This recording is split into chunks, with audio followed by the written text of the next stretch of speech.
जन हिताय बहुजन सुखाय। बहुजन लोगों का हित हो मतलब बहुसंख्यक लोगों का हित हो और बहुसंख्यक लोग सुखी रहे। 100% के हित की गारंटी कोई नहीं ले सकता। 100% लोग सुखी रहेंगे इसका कोई नहीं ले सकता, लेकिन बहुसंख्यक लोग सुखी रहने चाहिए, बहुसंख्यक लोगों का भला होना चाहिए। ये तथागत बुद्ध की विचारधारा थी और केवल भारत ही नहीं पूरी दुनिया में लोगों ने इसको एक्सेप्ट किया, स्वीकार किया। केवल भारत में नहीं है, यहां लोग हिंदू की बात यूरोप में जाते हैं, अमेरिका में जाते हैं, तब बुद्ध की बात करते हैं। यहां हिंदू की बात करते हैं, यूरोप अमेरिका में जब जाते हैं तब बुद्ध की बात करते हैं, अशोक की बात करते हैं, तब दूसरे की बात नहीं करते। जिनकी बात यहां करते हैं लोग सुखी रहने चाहिए, ये आइडियोलॉजी है ब्राह्मणों की। अब हम मिक्स हो गए, नहीं लड़ सकता। में सक्षम रहेंगे तो लोकतंत्र में आपका अस्तित्व रहेगा। अगर वैचारिक तरीके से आप लड़ने में सक्षम नहीं होंगे तो लोकतंत्र में आपका अस्तित्व नहीं होगा। हम अपने को ऊंचा भी मानते रहते हैं और रिजर्वेशन के लिए लड़ाई भी लड़ते रहते हैं। अगर हम फॉरवर्ड हैं तो हमें रिजर्वेशन की क्या जरूरत है? मेरा सवाल है, जो लोग रिजर्वेशन की लड़ाई लड़ रहे हैं उनको सवाल है, अगर हम फॉरवर्ड हैं तो हमें रिजर्वेशन की कोई जरूरत नहीं है। अगर हम बैकवर्ड हैं तो हमें रिजर्वेशन की जरूरत है, और अगर हम बैकवर्ड हैं तो अपने आप नहीं। हम निकम्मे नालायक लोग तो हैं नहीं कि इस वजह से बैकवर्ड हो गए। हमारे अंदर योग्यता क्षमता नहीं है, इसकी वजह से हम बैकवर्ड हो गए। अरे हम नहीं पैदा करेंगे, हम अपना काम जो इस देश का बहुजन करता है, ओबीसी एससी एसटी के लोग, अगर हम अपना काम बंद कर दें देश बंद हो जाएगा। हम अपना काम बंद कर दें तो देश बंद हो जाएगा। अभी राशन बांटा जा रहा है, उस पर मोदी जी का स्टिकर लगता है, तो मोदी जी ने पैदा किया, अमित शाह ने पैदा किया, किसान ने पैदा किया। जिसने पैदा किया वो आत्महत्या कर रहा है और क्रेडिट वो ले रहे हैं। अजीब मामला है, जिसने पैदा किया वो आत्महत्या कर रहा है। वो प्याज लेके जा रहा तो उसका कोई खरीदने के लिए तैयार नहीं है, उसकी फसल का मूल्य नहीं मिल रहा है। आजादी के 75 साल में किसानों को उनकी उपज का मूल्य तय करने का अधिकार नहीं मिला, भाव तय करने का अधिकार नहीं मिला। माइक पर मैं बोल रहा, इसको जिसने बनाया उसने तय किया ये कितने में बिकेगा। आप लोग कुर्सी पर बैठे हो, कुर्सी जिसने बनाया उसने तय किया ये कितने में मार्केट में मिलेगी। ये मोबाइल आप खरीदने के लिए जाओगे तो दुकानदार को पूछोगे, भाई साहब कितने में दोगे इसको, और जब अपना प्याज लेके जाओगे तब क्या पूछोगे, कितने में लोगे। हम खरीदने जाते हैं तो पूछते हैं कितने में दोगे, बेचने जाते हैं तो पूछते हैं कितने में लोगे। आजादी के 75 साल में किसानों को उनकी फसल का भाव तय करने का अधिकार नहीं मिला और इसकी वजह से किसान आत्महत्या कर रहे हैं। किसान कौन है? खेती कौन करता है? हम ही लोग करते हैं, इसलिए नहीं मिल रहा है। मेहुल चौकसी भाग जाए कोई फर्क नहीं पड़ता है, ललित मोदी भाग जाए कोई फर्क नहीं पड़ता है, नीरव मोदी भाग जाए कोई फर्क नहीं पड़ता है, अडानी को सारा बैंक ही दे दिया जाएगा कोई फर्क नहीं पड़ता है, मगर किसान की फसल अच्छी कीमत पर नहीं खरीदी जा सकती। क्यों? पॉलिसी तय करने वाले वो लोग हैं। यही बात ज्योतिबा फूले 1848 से समझा रहे थे, यही बात छत्रपति साहू महाराज भी समझा रहे थे, और यही बात बाबा साहब अम्बेडकर भी समझा रहे थे। जब रनाडे मिले ज्योतिबा फूले को और कहा कि अंग्रेजों को भगाना है, तो ज्योतिराव फूले ने क्या कहा पता है? कहा कि तुम ब्राह्मण लोग, अंग्रेज चले जाएंगे तो तुम्हारे हाथ में सत्ता आ जाएगी। जैसे अंग्रेज गए तो नेहरू जी के हाथ में आई, अंग्रेज चले जाएंगे तो तुम्हारे हाथ में सत्ता आ जाएगी, और जब तुम्हारे हाथ में सत्ता आ जाएगी तो तुम हम जैसे कुनबी किसानों के साथ में बराबरी का व्यवहार करोगे?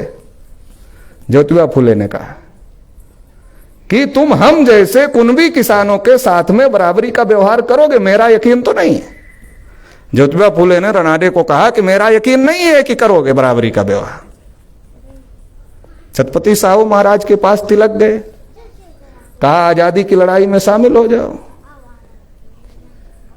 जब साउथ बोरो कमीशन के सामने भास्कर राव जाधव से ओबीसी के लिए विधिमंडल में आरक्षण की मांग और बाबा साहब अम्बेडकर के माध्यम से शेड्यूल कास्ट के लिए आरक्षण की मांग छत्रपति साहू महाराज ने कराया, मराठा समाज साहू महाराज को नहीं पढ़ता है। गारंटी से बोल रहा हूं, बैठे हुए हैं लोग फिर भी बोल रहा हूं, नहीं पढ़ता है। अरे नहीं पढ़ोगे ज्योतिबा फुले साहू महाराज अम्बेडकर को तो नहीं लड़ पाओगे। आज की तारीख में लड़ाई नहीं लड़ पाओगे। तो उन्होंने आरक्षण की मांग, उस समय वो सतर्क थे। तो तिलक ने कहा तेली तमोली और कुनभटों को संसद में जाकर क्या हल चलाना है? संसद कोई भूमि है जहां तेली तेल निकालेगा, कुनबी हल चलाएगा, दर्जी कपड़े सिलेंगे? कोई भूमि है? आज हमारे कुछ लोगों को कहा जाता है नहीं अब तो जातिवाद खत्म हो गया, अब तो आर्थिक आधार पर रिजर्वेशन हो जाना चाहिए। तो आर्थिक आधार पे पंडित पंडित नहीं रहेगा। वो भी गरीब हो गया, हम भी गरीब हो गए, चलो दोनों को गरीब का सर्टिफिकेट मिल गया। अब नियुक्ति करने वाला अधिकारी कौन बैठा है? वो जिस जाति का होगा वो अपने जाति के गरीब को प्राथमिकता देगा, क्या आपकी जाति के गरीब को प्राथमिकता देगा? हमारे लोगों की लड़ाई कमजोर करते हैं वो लोग। अगर हम लोग वैचारिक रूप से मजबूत नहीं रहेंगे तो ये लड़ाई नहीं लड़ सकते। साहू महाराज को तिलक को साहू महाराज ने कहा कि तुम ब्राह्मण लोग हमारे जैसे राजा के साथ बुरा व्यवहार करते हो, अंग्रेज जाएंगे तुम्हारा राज आएगा, प्रजा के साथ क्या करोगे? बाबा साहब अम्बेडकर ने सवाल खड़ा किया यूरोप और अमेरिका के लोगों को, कहा आप लोग समर्थन कर रहे हो गांधी जी के आंदोलन का, पहले उनको पूछो कि ये देश की आजादी की लड़ाई है या देश के लोगों की भी आजादी की लड़ाई है? एक देश की आजादी और एक देश के लोगों की आजादी। तो देश 15 अगस्त 1947 को आजाद हो गया, देश के लोग SC ST OBC आजाद हुए क्या? अवसर मिलेगा तो आप योग्यता साबित कर सकते हो, अवसर नहीं मिलेगा तो योग्यता नहीं साबित कर। अभी सोशल मीडिया में घूम रहा है एक कुर्मी जाति के लड़के ने लिखित परीक्षा में टॉप कर रहा है और इंटरव्यू में सबसे कम नंबर उसको मिल रहा है। 2 बार हो गया और जिसको ज्यादा नंबर मिला वो ऊपर चला गया। केवल योग्यता से नहीं हो सकता है, योग्यता अवसर का मोहताज होती है। जिसको अवसर मिलता है वो अपनी योग्यता साबित कर सकता है। मान लो इतने लोगों को आपने बोलने का अवसर दिया, तो जिसके अंदर हुनर है बोलने का वो दिखा रहा है हुनर, लेकिन जिसको अवसर ही ना मिले तो बहुत ज्यादा योग्यता हो, फिर वो क्या कर लेगा? तो योग्यता जो है ये अवसर का मोहताज होती है, और भारत में जो अवसर है वो जाति व्यवस्था वर्ण व्यवस्था को ध्यान में रख करके दिया जाता है। जैसे सरदार वल्लभ भाई पटेल को कांग्रेस महासमिति ने बहुमत दे दिया, मगर समाज व्यवस्था वर्ण व्यवस्था ने उन्हें पीछे ढकेल दिया। गांधी जी को पूछा कि आखिर आपने सरदार पटेल जैसे योग्य व्यक्ति को छोड़कर, जिनको बहुमत था, नेहरू जी को क्यों चुना?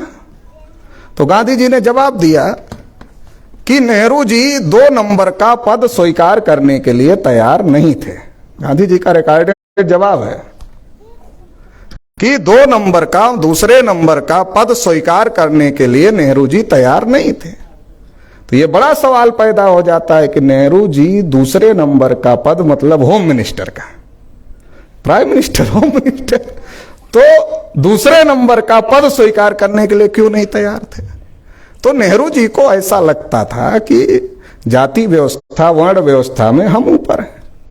हमारे बाप दादा पुरखों ने कांग्रेस बनाई, अभी आजादी की लड़ाई सफल हो गई तो हम एक कुनबी के नीचे रहेंगे, एक कुनबी के नीचे नहीं रहेंगे।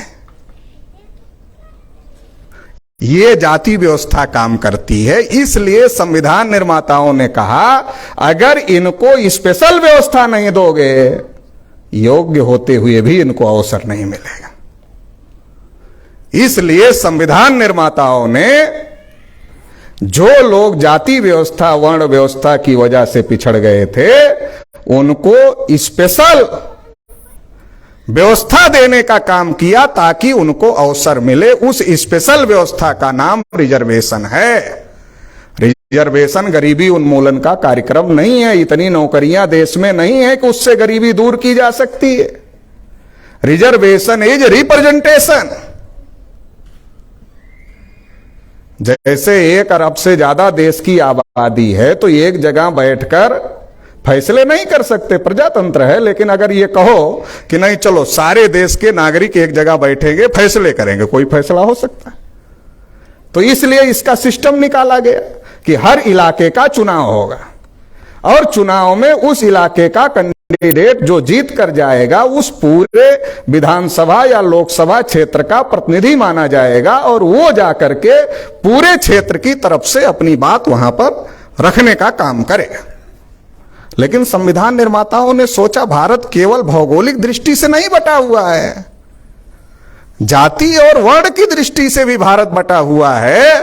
तो अगर केवल भौगोलिक दृष्टि से ही प्रतिनिधि भेजे जाएंगे, पूरी तरीके से सही फैसले नहीं हो सकते हैं। तो इसलिए कहा कि सामाजिक दृष्टि से भी प्रतिनिधि जाने चाहिए।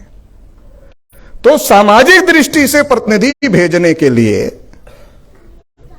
रिजर्वेशन दिया, शेड्यूल कास्ट को रिजर्वेशन दिया, शेड्यूल ट्राइब को रिजर्वेशन दिया। ओबीसी के लोग उतने जागृत नहीं थे, नहीं तो उनको भी मिल जाता पॉलिटिकल रिजर्वेशन, इसलिए नहीं मिला। जो जितना पहले जागा उसको पहले मिला, जो जितना बाद में जागा उसको उतना कम मिला। 32 में शेड्यूल कास्ट को रिजर्वेशन मिला और ओबीसी को कब मिला? 92 में। शेड्यूल कास्ट को मिला 32 में, ओबीसी को मिला 92 में। कितना अंतर है? 60 साल का। और मराठा लोग और बाद में जागे, गुजरात के पटेल लोग और बाद में जागे, हरियाणा के जाट लोग और बाद में जागे, राजस्थान के गुर्जर लोग और बाद में जागे। तो इसलिए अभी इनका मामला लटक रहा है। समझना पड़ेगा कि जो जाति व्यवस्था, वर्ण व्यवस्था है उसमें हम कहां खड़े हैं भाई, पहले तो ये समझना पड़ेगा ना। क्योंकि संविधान निर्माताओं ने कहा केवल शेड्यूल कास्ट बैकवर्ड नहीं, केवल शेड्यूल ट्राइब बैकवर्ड नहीं, इसके अलावा भी लोग हैं जो बैकवर्ड है और उनको कहा ये अदर बैकवर्ड है, अदर बैकवर्ड है ये, सोशली एंड एजुकेशनली बैकवर्ड। तो सोशली बैकवर्ड कैसे हो गए, ये तो समझना पड़ेगा। अब ये समझते नहीं, हम कहते फॉरवर्ड है और रिजर्वेशन चाहिए। घर की सीढ़ी देखा है आपने? घर की सीढ़ी जो छत पर चढ़ते हैं, बीचों बीच में खड़े हो जाओ और नीचे की तरफ देखो तो क्या लगता है? सबसे ऊपर हम। सीढ़ी के बीचों बीच में खड़े हो जाओ और नीचे की तरफ देखो तो क्या लगता है? सबसे ऊपर हम हैं। तो मराठा, कुनबी, ओबीसी को यही लगता सबसे ऊपर हम हैं, क्योंकि नीचे ही देखता। ऐसे ऊपर देखो एक बार, थोड़ा एक बार ऊपर देखो, ऊपर देखता नहीं, ये समस्या है। और इसलिए सही बात नहीं समझ पाता है क्या लड़ाई देश में होनी चाहिए, क्या लड़ाई देश में नहीं होनी चाहिए। देखो, जिसके हित आपसे टकरा रहे हैं उनके साथ दोस्ती करोगे, आपकी समस्याओं का समाधान नहीं हो सकता। एक हमारी तरफ हिंदी में एक कहावत है कि घोड़ा अगर घास से दोस्ती कर लेगा तो खाएगा क्या? घोड़ा और घास की दोस्ती हो जाए तो घोड़ा को भूख लगेगी तो क्या खाएगा? अब मराठा, कुनबी, ओबीसी की दोस्ती ब्राह्मणों से है। अब ब्राह्मणों का संकट है। क्या संकट है? शेड्यूल कास्ट को 15% पहले मिल गया, शेड्यूल ट्राइब को 7.5% पहले मिल गया। उनको संकट है कि शेड्यूल कास्ट को मिल गया, शेड्यूल ट्राइब, ओबीसी के नाम पर भी 27% देना पड़ रहा है। अब इसमें मराठा, कुणबी, जाट, मराठा, पटेल, इनको भी देना है। अरे हम प्लान बनाए थे, ब्राह्मणों की क्या समस्या? हम प्लान बनाए थे कि आजाद भारत पर ब्राह्मणों का कब्जा हो, मगर ये फूले साहू अंबेडकर ने बीच में टांग अड़ा दिया और इसकी वजह से शेड्यूल कास्ट को देना पड़ा, शेड्यूल ट्राइब को देना पड़ा, ओबीसी को देना पड़ा, आगे भी देना पड़ रहा है। तो उनका लक्ष्य क्या है? हमको कब्जा करना है और हम उसमें से लेना चाहते हैं। तो हमारी और उनकी दोस्ती घोड़ा और घास वाली दोस्ती है, तो उसमें मिलेगा नहीं कुछ। दोस्ती किससे चलती है? जिसके हित आपके हित नहीं टकराते।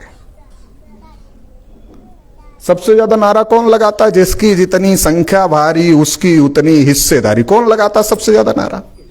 शेड्यूल कास्ट के लोग लगाते हैं। फायदा किसको होगा सबसे ज्यादा? मान लो महाराष्ट्र में लागू हो जाए, 34% मराठा है। महाराष्ट्र में अगर लागू हो जाए, 34% मराठा है, उसको फायदा होगा ज्यादा। लेकिन नारा कौन लगा रहा है? एससी के लोग लगा रहे हैं।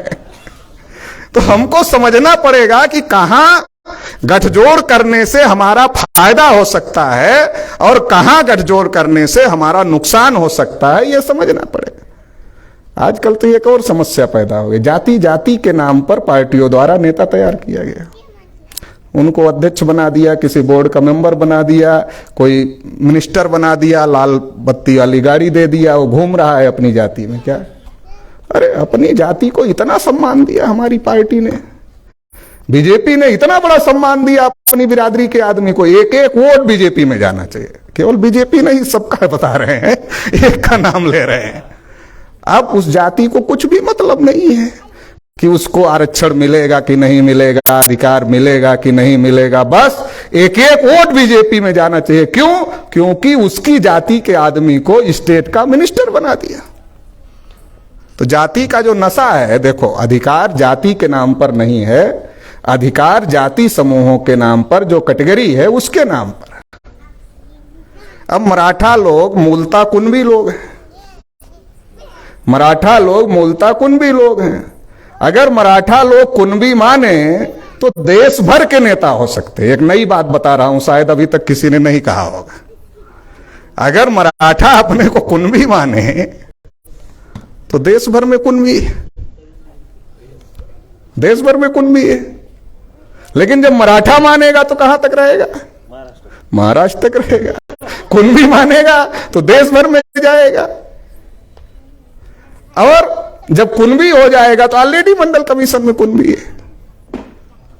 पुराना अगर डॉक्यूमेंट निकाले तो निकल सकता है।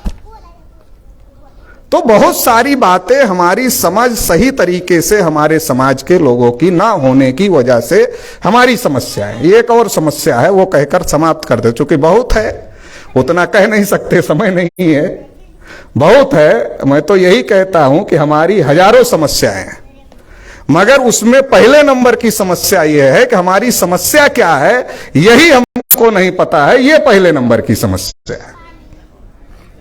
हमारी क्या समस्या है ये नहीं पता, ये हमारी पहले नंबर की समस्या है। आजादी के 75 साल में 14 अगस्त 1947 को पाकिस्तान बना।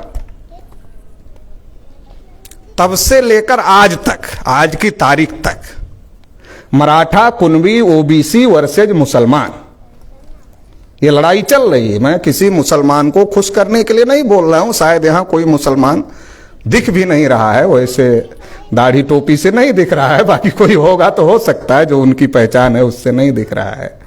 मैं ये ओबीसी के फायदे के लिए ये बोल रहा। 75 साल से हम और मुसलमान लड़ रहे हैं। या तो हमको फायदा हो जाना चाहिए था या तो मुसलमान को फायदा हो जाना चाहिए। शिवाजी महाराज और औरंगजेब लड़ते थे।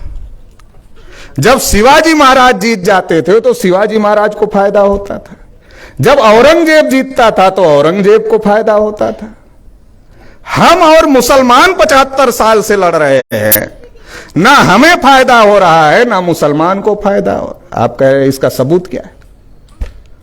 इसका सबूत यह है कि सच्चर कमीशन ने रिपोर्ट दिया, मुसलमानों की हालत अनुसूचित जाति से भी ज्यादा खराब है। और शरद यादव जी ने पार्लियामेंट में पूछा क्वेश्चन कि कौन कौन से लोग कितने नौकरियों में हैं, तो भारत सरकार के कार्मिक मंत्रालय ने लिख कर दिया 79.2%, मतलब लगभग 80% क्लास 1 क्लास 2 की नौकरियों में ब्राह्मण और ऊंची जाति के लोगों का कब्जा है। आजादी के 75 साल में एक भी मुसलमान देश का प्रधानमंत्री नहीं बना, तो हम लोग बन गए क्या? मुसलमान नहीं बना तो हम लोग बन गए क्या? जहां से कानून बनता वहां नहीं हो पाया हमारा कब्जा, जहां से कानून पर अमल होता है वहां नहीं हो पाया हमारा कब्जा। हाई कोर्ट सुप्रीम कोर्ट में तो मोमबत्ती लेकर ढूंढो, है कोई मराठा, कुंभी, तेली, माली, धनगर है क्या? मिलता ही नहीं। मुसलमान है क्या? हम नहीं है तो मुसलमान है क्या? लड़ रहे हैं हम और मुसलमान, ना हमारा फायदा हो रहा है ना मुसलमान का फायदा हो रहा है। इसका मतलब यह है कि हम लड़ रहे हैं मगर खुद के दिमाग से नहीं लड़ रहे। हम लड़ने वाले हैं, लड़ाने वाला कोई और है, जो लड़ाने वाला है उसको फायदा हो रहा है। 75 साल में ब्राह्मण या तो प्रधानमंत्री बने या तो बनाने का काम किया, नरेंद्र मोदी को बनाया। अब ब्राह्मणों ने बनाया तो ओबीसी की गिनती कैसे करें? ब्राह्मणों ने बनाया तो ओबीसी की गिनती तो करेंगे नहीं। ब्राह्मणों ने, आरएसएस के ब्राह्मणों ने मोदी जी को कहा देखो आपको भाषण करना अच्छा आता है तो आप भाषण करो, क्योंकि आपके भाषण से ही हमारी सरकार बनती है। देश विदेश में आपकी व्यवस्था कर देते हैं, आप भाषण करो। तो मोदी जी देश में कम, विदेश में ज्यादा। फिर कहा गंगा से वहां वाराणसी से चुनाव जीत कर आए हो तो वहां जाओ आरती उतारो। अब ब्राह्मण तो सफाई कर्मी का पैर धुलेगा नहीं, तो मोदी जी से धुलवाता है, फायदा ब्राह्मणों को होता है। धुलवाता मोदी जी से है, फायदा ब्राह्मणों को होता है। कहा गंगा में आरती करो, 1 घंटे 2 घंटे 3 घंटे करो, जब तक करना है। और इससे भी नहीं होता है, समय नहीं और बचता है आपके पास, क्योंकि सरकार तो हम चला लेंगे, आरएसएस के लोग, सरकार हम आरएसएस के लोग चला लेंगे, तुम करो। और इसके बावजूद भी अगर समय बचता है, मन की बात करो। समस्या ये पैदा हो गई कि आजकल उनके मन की बात कोई सुनना नहीं चाहता। महंगाई, बेरोजगारी, भुखमरी इतना बढ़ रही है कि सुनना नहीं चाहता। तो आरएसएस वालों ने कहा यह तो समस्या है, तो इसका उपाय है कि मास्टरों को ऑर्डर कर देते हैं। मास्टर समझते हैं आप लोग? टीचरों को हम लोगों के यहाँ आम बोलचाल में मास्टर बोला जाता है। तो मास्टरों को ऑर्डर कर देते हैं को बच्चों को लाइन लगाकर बिठाएंगे, आपके मन की बात सुनाएंगे। इसके बाद भी समय बचता, परीक्षा की बात करो। आपने दिया नहीं दिया इससे कोई फर्क नहीं पड़ता परीक्षा, मगर आप बात तो कर सकते हो। तो ये देश के हालात हैं। और हमको हिंदू मुस्लिम पंडित हम लोगों के यहां शादी कराता है, ओबीसी का कोई काम ब्राह्मण के बगैर पैदा होने से लेकर मरने के बाद तक का होता नहीं है, ब्राह्मण से ही होता है। तो हम लोगों के यहां एक कहावत कही जाती है कि वर मरे चाहे कन्या मरे, ब्राह्मण को दक्षिणा से ही मतलब है। तो हिंदू मुसलमान की लड़ाई में चाहे ओबीसी मरे या मुसलमान मरे, राजनीति किसकी चमकेगी? 3.5% की चमकेगी। महाराष्ट्र का मुख्यमंत्री कौन होगा ये ब्राह्मण तय कर रहे हैं, देश का प्रधानमंत्री कौन होगा ये ब्राह्मण तय कर रहे हैं। ताकत किसने दिया? 1.5% ब्राह्मण है महाराष्ट्र में, ऑल इंडिया में 3.5% है। 1.5% है जो अपने वोट से गांव में सरपंच नहीं बन सकते, वो मुख्यमंत्री प्रधानमंत्री तय कर रहे हैं। ये ताकत हम ही लोगों ने दिया, हमारे समाज ने दिया है।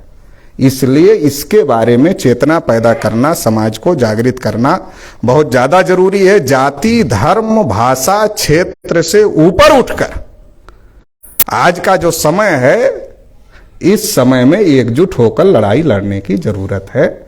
सारे झगड़े का एक निदान है, जिसकी जितनी संख्या भारी उसकी उतनी हिस्सेदारी, सबकी गिनती करो, जिसकी जितनी संख्या है उसको उतना हिस्सा मिलना चाहिए। ये लड़ाई अगर हम लड़ते हैं तो किसी का किसी के ऊपर कोई अतिक्रमण नहीं होगा और हम लोग मिलकर लड़ सकते हैं। आखिरी बात कहकर अपनी बात समाप्त कर देता।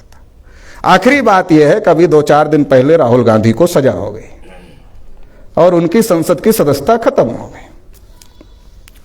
राहुल गांधी ने नीरव मोदी, ललित मोदी और नरेंद्र मोदी और पता नहीं कौन कौन मोदी के ऊपर कुछ बोला था। सजा हो गई तो कांग्रेस वाले बीजेपी के ऊपर अटैक करना शुरू कर दिए, लोकतंत्र को खत्म करना चाहते हैं, इसलिए राहुल गांधी की सदस्यता खत्म करवा दिए। तो बीजेपी वाले बचाव में कह रहे हैं कि राहुल गांधी ने जो बयान दिया नीरव मोदी के ऊपर, ललित मोदी के ऊपर, वो ओबीसी समाज का अपमान है।